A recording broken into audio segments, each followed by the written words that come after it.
Sveiki gyvi, aš jau Vengrijoje, pravažiavau visus kalnus, prasidėjo lygumos, bet jums klausimas, kaip aš čia atsidūriau, tai va, galite pažiūrėti. Pirmuosius 100 km tai buvo vien lygumos.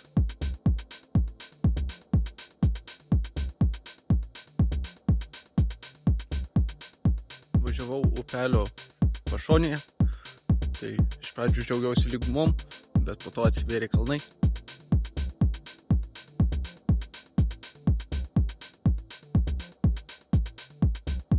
Važiavau Eurovelo 11 taku, tai buvo gan lengva, sutikau gan daug dviratininkų.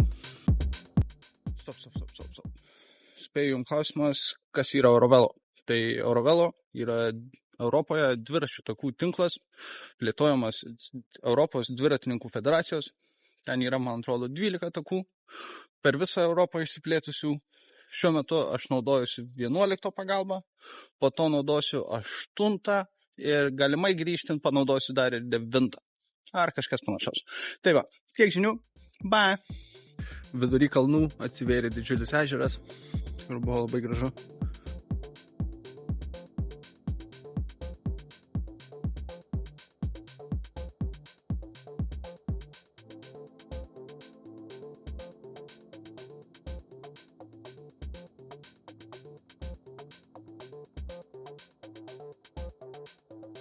Pravažiavus jį buvo sutikta audra.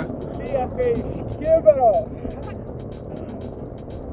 Aš to gyvas.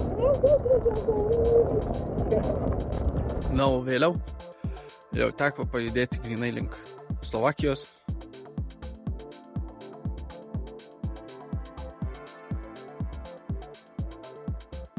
Važiavau pagrindę upės pašonėje, tai keliai buvo gan lygus ir nekalnuoti. Tačiau buvo ruožai, kai teko pasitraukti į kalnus ir patirti visą jų vargą.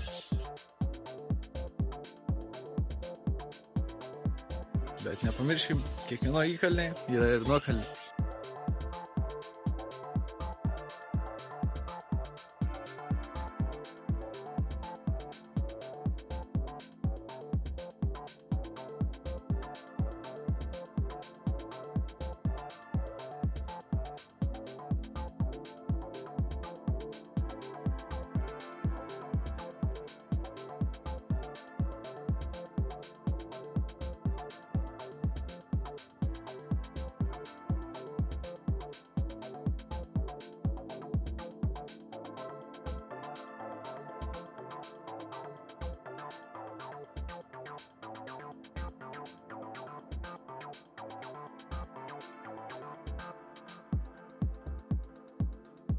Pravažiavus visą tai, galiausiai jau atsivėrė ir pati Slovakija.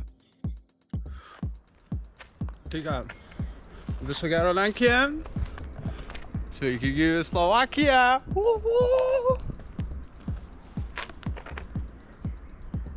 Kadangi Slovakijoje yra daug autostradų, Eurovelo takai neleido jais važiuoti, tai teko pasirinkti didžiulius kalnus, kur nesitikėjau, kad pamatysi tokius, kur net buvo vienu ruožu 20% įkalniai, kur buvo sudėtinga, bet įveikėm juos. Daug buvo nusileidimų, labai gražus kraštovaizdis, labai daug kalnų.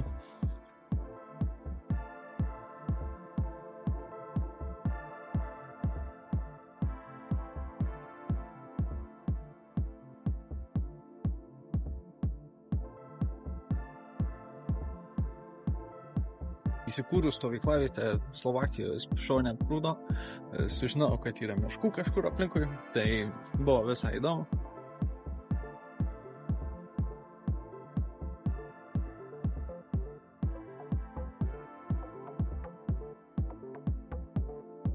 Kelionėje tuo pačiu sutikau daug mineralinio šaltinių, kur buvo galima įsipilti vandens. Gaila negazuotas, bet vis tiek mineralinis vanduo. Slovakijoje aplankiau 2 didesnius miestus. Pirma buvo Prešovas. Aplankius jį, pajudėjau link Košice.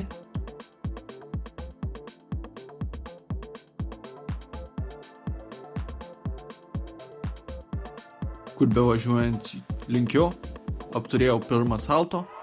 Ačiū Dievui ir aš, ir dviratis likome sveiki. Na, o pats Košice buvo labai gražus miestas, turėjo daug lankytinų vietų, bet neapsistojo tenais ilgai. Pravažiavus miestą, Eurovelo takas vėl nuvedė mane žvyrkeliais ir pievomis.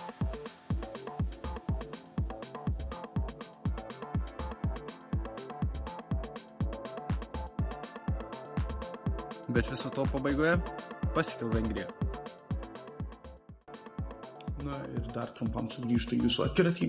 Tai va, šiuo metu esu apsistojęs viešbutį, nes už sienos belen kokia audra vyksta, nenorėjau nei sušlapti, tuo pačiu norėjau patalpinti šitą video. Taigi, kitas mano tikslas yra Budapeštas. Tai jeigu turite pasiūlymų, ką turiu aplankyti, ką turiu pamatyti, tai visada prašom į komentarus parašykit. O tikiuosi video patiko, tikiuosi viskas tvarkoja. Po to bus dar ir įdomesnių idėjų, bet viskas su laiku. O dabar keliauju toliau, pabaigti šitą video, pažiūrėti savo maršrutą, kaip toliau važiuosiu ir eiti miegoti. Tai va, tikiuosi smagu, gerų jums joninių, geros vasaros ir iki kito.